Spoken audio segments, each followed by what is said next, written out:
गुरु प्यारी साध संगत जी को मेरा नमन। आज की साखी में हम जानेंगे कि गुरु जो भी करता है उस पर कभी किंतु परंतु नहीं करना चाहिए। तो आइए सुनते हैं आज की साखी। साध संगत जी, आज की साखी गुरु गोबिंद सिंह जी महाराज जी के समय की है, जब सद्गुरु महाराज जी बाबा बंदा सिंह बहादुर, जिनका पूर्व नाम भाई माधोदास था, वह अपनी कुटिया में ध्यान लगाए बैठे थे और उनके कुछ श्रद्धालु भी उनके आगे ध्यान समस्त थे। तो उनका एक श्रद्धालु भागकर उनके पास आया और कहने लगा कि महंत जी, हमारे डेरे पर कोई आया है जिसने हमारे डेरे की मर्यादा को भंग कर दिया है। उसने हमारे डेरे में जहाँ पर खाना बनता है वहाँ पर बकरा पकाया है और वह अब आपके पलंग पर बैठ गया है जहाँ आप विराजमान होते हैं। तो उनमें से एक श्रद्धालु उठकर बोला कि इतनी हिम्मत किसकी है? जिसने भी ऐसा किया है उसे इसका नतीजा भुगतना पड़ेगा।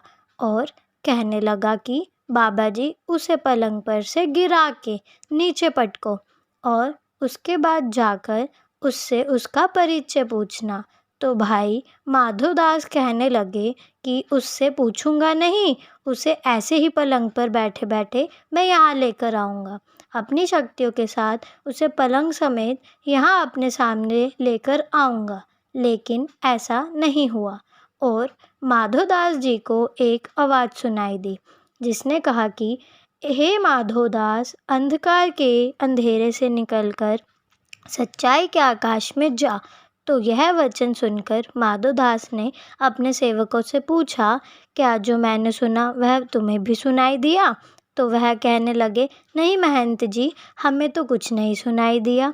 और उससे बाद फिर आवाज़ सुनाई दी कि हे माधोदास, परमात्मा की आवाज़ केवल आत्मा ही सुन सकती है और आत्मा की आवाज़ केवल परमात्मा ही सुन सकता है। केवल मंत्र के साथ मन को शांति नहीं मिलेगी, मन को टिका कर रखना भी ज़रूरी है।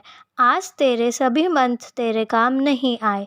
तो यह सुनकर माधोदास सोचने लगे कि मेरे डेरे में पहुंचने वाला कोई आम व्यक्ति नहीं है। तो जब भाई माधोदास अपनी कुटिया में पहुंचा तो उसने देखा कि सद्गुरु महाराज जी उसके पलंग पर विराजमान है और 4 सिंह सद्गुरु के पीछे सजे खड़े हैं। तो वह उसकी मुलाकात सद्गुरु महाराज जी से हुई।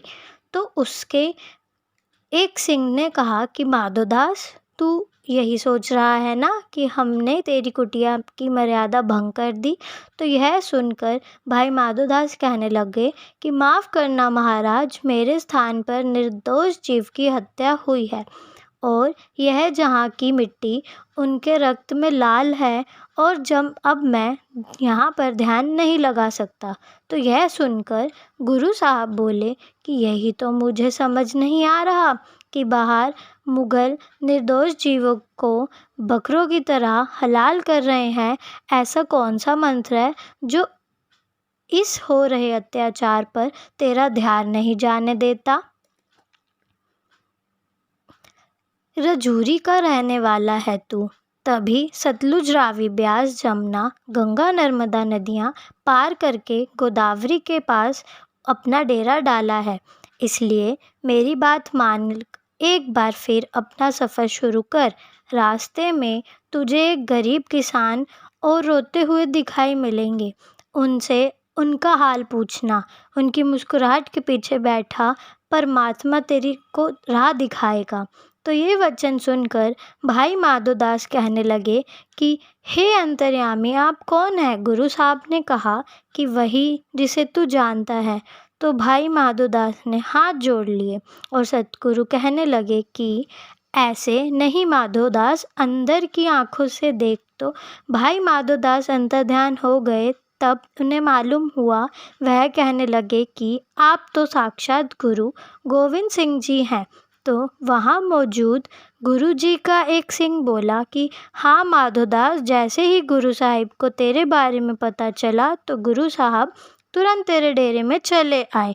तो भाई माधोदास ने कहा कि मेरे अहो भाग्य। तो गुरु साहब ने कहा कि अपने भागों को और जगा, तुम कर्मवीर हो और जिस कर्म के लिए तू इस धरती पर आया है उसकी कमाल संभाल। तेरा स्वभाव तो शिकारियों वाला है, जालिम की सताए हुए वह मासूम लोग उतने ही बेकसूर है जितने तेरे तीर से मरे हुए वह हिरनी के 2 बच्चे, जिन्होंने पैदा होने से पहले ही तेरे सामने दम तोड़ दिया था, जिनको तू तड़पता हुआ नहीं देख पाया और तूने शिकार करना बंद कर दिया। पहले तुमने तीर तोड़े थे और फिर अपने कमान भी फेंक दी थी। उस पीड़ा ने तुझे लक्ष्मण देव से माधोदास बना दिया। तो गुरु साहब के यह वचन सुनकर भाई माधोदास भावुक हो गए और कहने लगे कि हे अंतर्यामी, मैं तो गुरु साहब ने कहा कि हाँ हाँ माधोदास तुम कौन हो? तो भाई माधोदास ने कहा कि मैं आपका बंदा। और भाई माधोदास जी कहने लगे कि वह कौन पापी है जिन्होंने बेकसूर लोगों का खून बहा दिया है? तो ये सुनकर एक सिंह ने कहा कि क्या सज़ा दोगे? उनको तंत्र मंत्र से उनका मंजा पलट कर दोगे? यह बात सुनकर माधोदास जी कहने लगे कि तंत्र मंत्र वाले माधोदास की मौत तो आपके दर्शन करने से ही हो गई है। बाजा वाले साइया अब आपके सामने आपका बंदा है। आप अपने अपने बंदे ऐसे सिंह बनाओ कि जिसकी तलवार किसी बेगुनाह पर उठे और किसी पापी को ना बख्शे। तो यह सुनकर गुरु साहब बोले कि तुझे ऐसा बहादुर सिपाही बनाएंगे जो इंसानियत के दुश्मनों को लोहे से चने चबा देंगे। तुम्हें हम गरीब और मुगलों की सताई जनता का सहाई खालसा बनाएंगे। इस प्रकार माधोदास बंदा सिंह बहादुर बन गए, गुरु के सिख बन गए। गुरु भटके हुए लोगों को सही राह दिखाने के लिए सही स्थान, सही वक्त और सही माध्यम चुनते हैं। यहाँ पर भी सद्गुरु ने भाई माधोदास के डेरे पर मांस पकाकर उसकी सोई हुई अंतरात्मा को जगाया। गुरु जी ने भाई माधोदास को बताया कि किस तरह मुगल इंसानों को बकरे की तरह हलाल कर रहे हैं और तुम अपने ही अभिमान में जी रहे हो। तो यहाँ पर बहुत से लोग कहेंगे कि गुरु साहब ने मांस क्यों बनवाया, ऐसे क्यों दिखाया गया, परंतु अपने गुरु की बातों पर कभी किंतु परंतु नहीं करना चाहिए। तो गुरु का सिंह है, वह कभी अपने गुरु पर किंतु और परंतु नहीं करता है। साथ संगत जी, गुरु कभी गलत नहीं हो सकता है क्योंकि वो सब जानता है, उसे सब पहले से पता है। वो तो हम ही हैं जो गुरु की बातों पर शक करते हैं, ये क्यों हुआ और ये क्यों नहीं हुआ, ऐसा होना चाहिए था, ऐसा नहीं होना चाहिए था। हम यह सोचते हैं।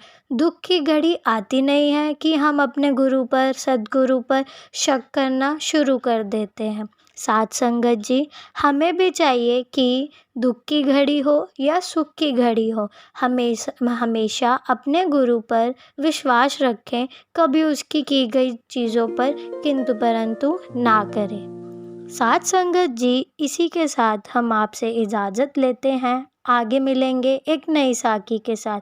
अगर आपको यह साखी अच्छी लगी हो तो वीडियो को लाइक ज़रूर करें जी, और चैनल को सब्सक्राइब करें ताकि आप हमारे चैनल पे आई हुई नई साखी सुन सकें जी।